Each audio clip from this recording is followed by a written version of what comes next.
Assalamualaikum warahmatullahi wabarakatuh. Salam sejahtera bagi kita semua. Perkenalkan, nama saya Muhammad Alif Nurrahman dari kelompok 9 KKN Tematik Sungai Kunjang.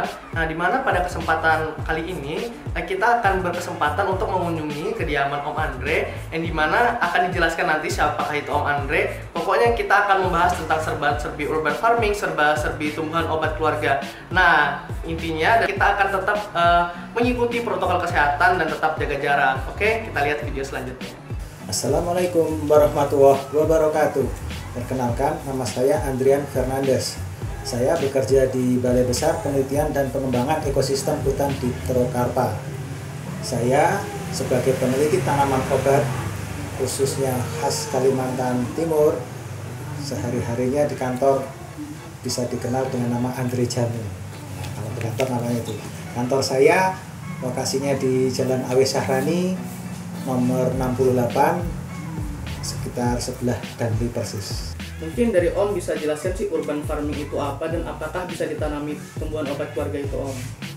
Iya, jadi urban dan farming. Urban itu perkotaan, farming itu adalah bercocok tanam secara luas. Di Samarinda khususnya banyak orang yang kos-kosan, yang kontrakan. Kalau itu rumah sendiri dengan halaman luas, masalah. Halamannya bisa ditanami. Tapi bagaimana dengan orang anak kos, yang kontrakan dan halamannya sempit seperti di depan itu, halamannya tertutup semen, itu bisa menggunakan beberapa cara. Cara yang pertama adalah menggunakan polybag, kemudian cara yang kedua menggunakan pot, atau cara yang ketiga menggunakan galon bekas atau berbagai wadah lain yang bisa digunakan sebagai tempat media tanam.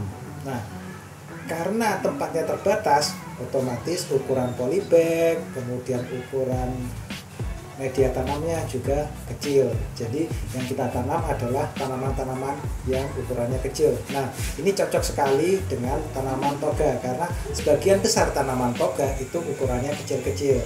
Nanti di belakang di penjelasan saya selanjutnya akan diperkenalkan misalnya seperti daun sendok, itu tanamannya kecil ya, jadi maksimal kalau daun sendok itu sekitar tingginya 40 cm.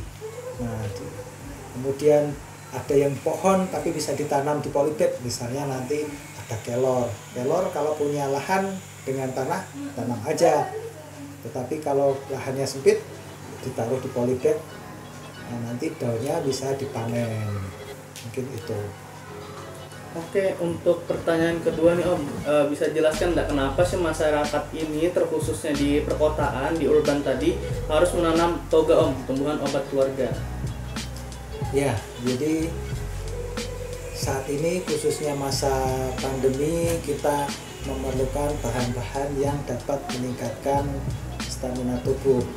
Jadi salah satunya kelor itu sudah dikenal sebagai superfood karena kandungan zinknya itu tinggi, kemudian kandungan kaliumnya itu lebih tinggi daripada susu, kemudian vitamin A, vitamin C. Jadi untuk meningkatkan stamina tubuh kita bisa membeli produk jadi, contohnya kapsul, sudah banyak beredar di masyarakat. Tetapi kita tidak bisa mengetahui kualitasnya seperti apa, kualitas bahannya. Nah, ketika menggunakan urban farming, kita benar-benar melihat tanaman itu, kemudian kesehatan daunnya seperti apa, kemudian kalau ada hama kita bahan yang kita konsumsi itu benar-benar istilahnya layak untuk digunakan sebagai tanaman obat yang pertama. Kemudian alasan yang kedua, nah ini kita sebagai alasan ekologi. Di sini banyak khususnya di perkotaan banyak sekali pencemaran udara, misalnya karbon dioksida dari kendaraan bermotor, kemudian ada semacam hujan asam. Jadi itu bisa ditangkal dengan menggunakan tanaman-tanaman yang bisa kita tanam ya, walaupun kecil, itu merupakan satu langkah kita untuk membantu ekologi yang ada di perkotaan. Langkah kecil tidak apa-apa, tapi kalau dikumpulkan banyak orang, banyak tanaman, itu akan menjadi sebuah langkah yang besar. Artinya urban farming terkait tanaman obat bukan hanya menyehatkan, tetapi juga memperbaiki ekologi perkotaan. Oke. Pertanyaan selanjutnya nih Om, kan nah dalam prakteknya untuk kendala-kendalanya ini apa aja Om? Karena mungkin banyak kendala, terus ada juga masyarakat yang cuma sebatas menanam terus cuma 1 kali 2 kali panen. Ya, kalau kendala sih yang paling utama itu tanah atau media tanam. Jadi untuk mencari tanah yang baik itu tentu khususnya Samarinda atau umumnya Kalimantan yang tanahnya potsolid merah kuning itu memang kurang bagus untuk bercocok tanam. Jadi saya saat ini kalau mau membeli tanah ya ke toko tanaman hias, beli aja media tanam itu ukurannya 1 karung harganya sekitar 10.000 sampai 20.000 ya, harganya kalau dalam galan bisa 10.000. Nah,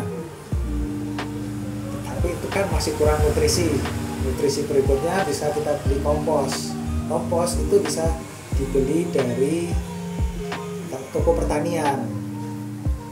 Jadi toko pertanian itu menyediakan berbagai macam kompos. Kalau tidak menggunakan kompos, alternatif berikutnya adalah kita menggunakan pupuk.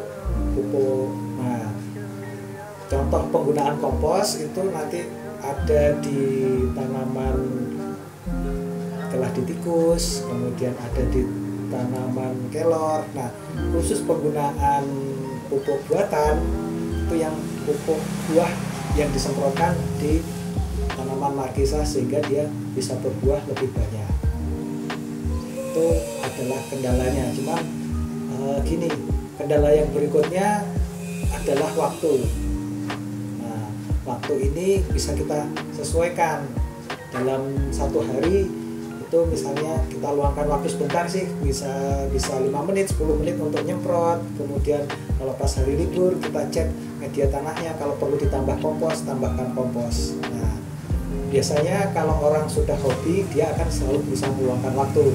Tetapi kalau untuk teman-teman yang kerjanya istilahnya membutuhkan waktu yang lama, mungkin saran saya gunakanlah media tanam yang ditambah dengan pupuk buatan, karena adanya pupuk buatan itu bisa bertahan lama, aplikasinya cepat. Salah satu contoh pupuk buatan itu ada pupuk tertentu yang kita bila gunakan pupuk itu dia bisa bertahan 3-6 bulan. Jadi 1 polybag walaupun media tanahnya kurang bagus, tinggal ditambahkan pupuk itu selama 3 bulan tanaman sudah terjamin suplai makanannya. Nah, nanti kalau tanamannya sudah terlalu besar memang harus dipecah ya, kita luangkan waktu untuk memecah tanamannya.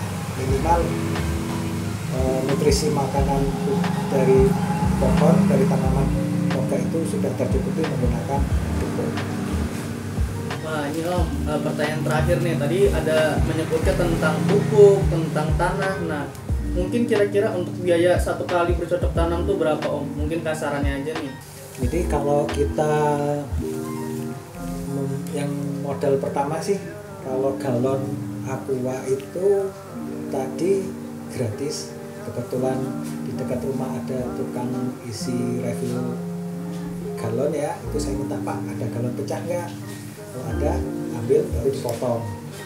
Kemudian kalau kita menggunakan polybag, itu polybag seukuran 15-20 itu kita minimal biasanya beli 1 kilo itu harganya 12.000.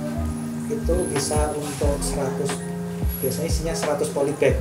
Itu dari segi polybagnya, dari wadahnya. Kemudian dari isi atau medianya, tanah itu kalau beli 1 karung itu bisa dipakai untuk mengisi sekitar 20 polybag, artinya 20 tanaman.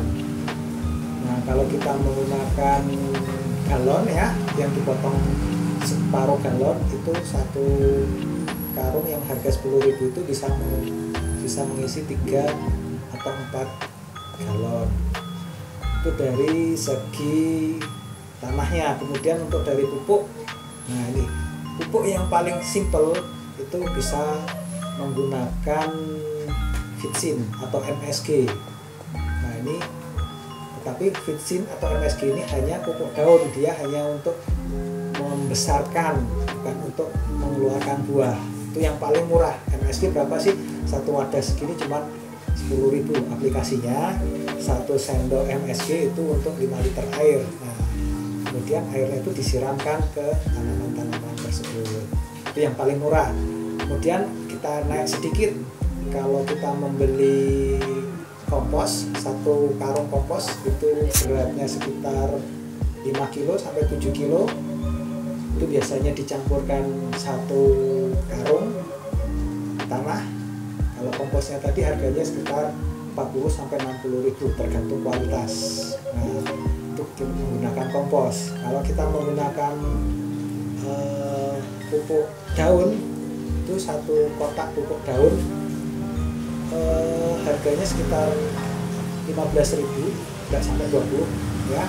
Itu penggunaannya sangat sedikit sekali, 1 sendok es krim itu sekitar 1 gram itu bisa untuk menyemprot tanaman yang ada di depan cukup banyak sekali. Nah, kalau kita menggunakan satu lagi yang terakhir adalah pupuk lambat larut, itu 1 kotak itu isinya sekitar 25 gram.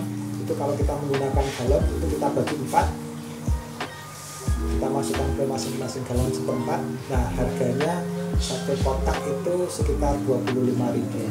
Jadi secara kalkulasi kalau kita menggunakan galonnya gratis karena murah ya kebetulan. Berarti kita menggunakan 4 galon. Selanjutnya adalah satu karung tanah 10.000. Kemudian bila menggunakan pupuk lambat larut itu berarti ditambah 25.000. Total untuk membuat medianya adalah 35.000. Kalau kita menggunakan kompos berarti 10.000 untuk tanah, 60.000 untuk komposnya. Nah, tinggal kita mencari bibitnya. Kalau kita membeli bibit secara online, misalnya bibit daun sendok itu kita beli online, satu bibitnya itu sekitar 10.000. Tapi kalau yang untuk kelor tadi saya minta tetangga, kebetulan tetangga punya pohon kelor, saya minta bijinya yang sudah kering saya tanam, berarti kan bijinya gratis itu. Mungkin itu istilah hitung-hitungannya secara kasar.